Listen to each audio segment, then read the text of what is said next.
Hey, welcome back everyone. Today is January 9th of 2020, and ever since the release of Star Wars The Rise of Skywalker, a lot of fans around the world have been very interested and curious about the future of the Star Wars franchise by Disney and Lucasfilm when it comes to this new mythology that Disney is of course crafting as we speak. This is Mike Zero. Make sure to subscribe if you're new to the channel for future Star Wars content. Now, one thing about Episode 9 is that we do know that this movie was a foundation to create new Star Wars lore. We can see a great amount of examples in the visual dictionary of this movie. It really does lay the foundation of new Star Wars lore that can be used for a brand new mythology of Star Wars films, whether Disney wants to go into the future or into the past before, Episode 1 or after Episode 9. Now, beyond everything here, the fourth Star Wars trilogy is, of course, Disney and Lucasfilm's main focus in order to give the fans something new, fresh, and original to the Star Wars franchise and to the evolving Star Wars universe. This new Star Wars universe, by the way, that they are developing is going to kickstart in March of 2020. The novelization of The Rise of Skywalker will be the first step to all of this, followed by a series of books, novels, new TV series that will go into the works, and even the Clone Wars Season 7 in February is going to be the little pre-element of the new Star Wars universe as well. Now, on top of all of this, everything related to the fourth Star Wars trilogy, what's really exciting is that it's explained that both Disney and Lucasfilm are currently developing a brand new Star Wars universe and are focusing on the new mythology of Star Wars moving forward.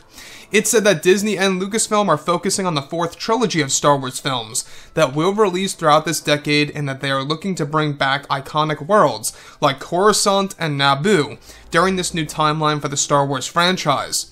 Now, it said that Lucasfilm's Kathleen Kennedy and producer Kevin Feige are working hard to get Gerard Butler on board for the new Star Wars film dubbed as Star Wars X, and that Disney and Lucasfilm are looking to develop characters that would be just as iconic as both Luke Skywalker and Emperor Palpatine. It said that Disney will be using many of George's original ideas for the prequel trilogy era, as well as using elements from Star Wars The Old Republic to tell a brand new set of Star Wars films that will create tons of new Jedi, dark side users, and brand new legacy and secrets of the Sith and more.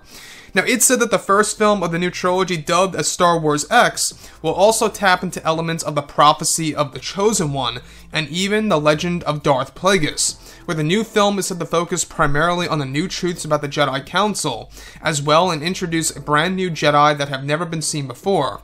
This seems to indicate that the new film will be based sometime in the past before the prequel trilogy era, given that Coruscant will also play a major role in the upcoming film.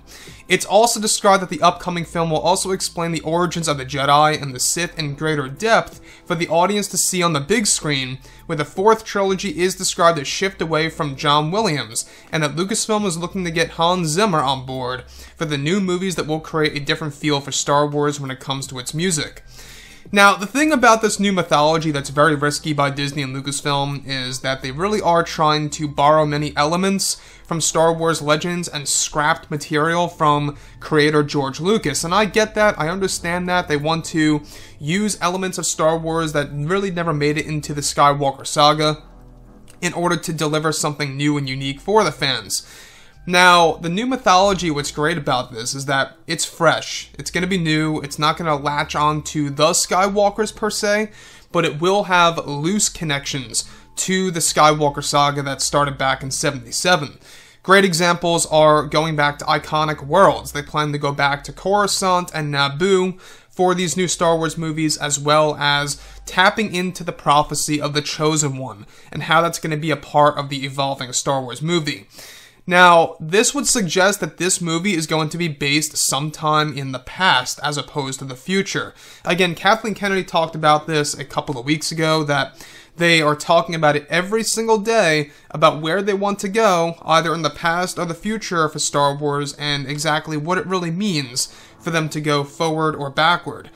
And Bob Iger, CEO of Disney, has also stated that they have big plans for Star Wars now, and that they are now finally just realizing of what they are capable of doing with the Star Wars universe. I think a lot of this has to do with now the fact that the Skywalker saga is over, and they don't have to rely on older characters or nostalgia per se to that extent, where they can now pretty much, do things freely on their own by borrowing elements from Star Wars Legends and really modeling the movies after that. Now, Jon Favreau, in case you guys don't know who he is the man who developed Star Wars The Mandalorian. He's now going to have a say in every single Star Wars project moving forward, as well as Dave Filoni, which I think is a fantastic move. I think that this is Disney and Lucasfilm testing the waters to see if Kathleen Kennedy is right to leave by 2021 and is going to, be a proper decision on themselves to get rid of her or for her to end her contract once it ends in 2021 and to stop, being the producer and to stop being the president of Lucasfilm. Now, like I said, guys, drop a comment below. Let me know what you think about all of this in the comments. And if you guys did enjoy the content for today, do make sure to drop a thumbs up on this video to support the channel. I thank you all so very much for the kind support, and I'll catch you guys next time.